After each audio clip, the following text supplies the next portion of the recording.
naitwa Gerald Edward wa Milungu, mkazi wa Katavi, wilaya ya Mpanda, manispaa ya Mpanda. Hapa nilipo niko stendi kuu ya Mizengo Pinda. Ni mwenyekiti mkuu wa stendi kuu ya Mizengo Pinda, ni afisa usafirishaji wa mkoa. Jamani, nahamasisha vijana wenzangu upigaji wa kura. Upigaji wa kura ni haki yangu ya msingi kikatiba. Tarehe 29 nahamasisha vijana wote wa mkoa wa Katavi, wazee na mama na baba, tujitokeze kwa wingi twende tukapige kura, kwa sababu kupiga kura ni haki yetu ya msingi katiba. Hatuhitaji maandamano aina yoyote, kwa sababu maandamano yanaleta madhara makubwa sana. Kwanza amani inatoweka, vifo na kadhalika. Kwa jamani, tujitokeze kwa wingi tupige kura tarehe 29. Tushapiga kura, tutulie nyumbani basi, kwa mengine endelee. Asante sana wananchi wenzangu wa Katavi. Asante. Kwa jina naitwa Rabani Yona Simoni, mkazi wa manispaa ya Mpanda mkoani Katavi. Nahamasisha vijana wote wa Katavi twende tarehe 29 mwezi wa 10 2025,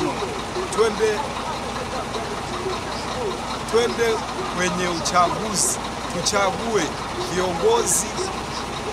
viongozi sahihi ambao wanaweza wakatuletea maendeleo katika nchi yetu hii, wabunge, madiwani na rais kiujumla. Kura yako haki yako, jitokeze kupiga kura. Kwa majina naitwa Emmanuel Sungula, ni katibu wa wafanyabiashara ndogo mkoa wa Katavi, lakini ni mkazi wa manispaa ya Mpanda. Niko hapa mbele yenu kuwakumbusha wakazi wa manispaa ya Mpanda kuwa tarehe 29 mwezi huu wa 10 tunalo zoezi la kikatiba la kupiga kura. Hivyo ni wajibu wetu sote kama wananchi wa manispaa ya Mpanda kujitokeza kwa wingi kushiriki uchaguzi mkuu kwa kumchagua rais, wabunge na madiwani. Kama ambavyo tunafahamu ya kwamba kura ni wajibu wetu na ni haki yetu kikatiba, hivyo tunao wajibu wote na kwa ujumla kujitokeza kwa wingi kupiga kura ili kutimiza haki yetu ya kikatiba. Tukitambua kabisa kwamba kura ndio maendeleo yetu. Kwa hiyo tunapofanya uchaguzi tumechagua maendeleo. Kwa hiyo tujitokeze kwa wingi kuwachagua madiwani kwenye halmashauri yetu ya manispaa ya Mpanda, kumchagua mbunge kwenye jimbo letu la Mpanda mjini na kumchagua rais atakayeshika kijiti cha kuongoza nchi yetu kwa miaka 5. Nitoe rai na nitoe hamasa kwa wananchi wenzangu wote kushiriki kwa pamoja kuchagua viongozi, lakini pia tudumishe amani na utulivu.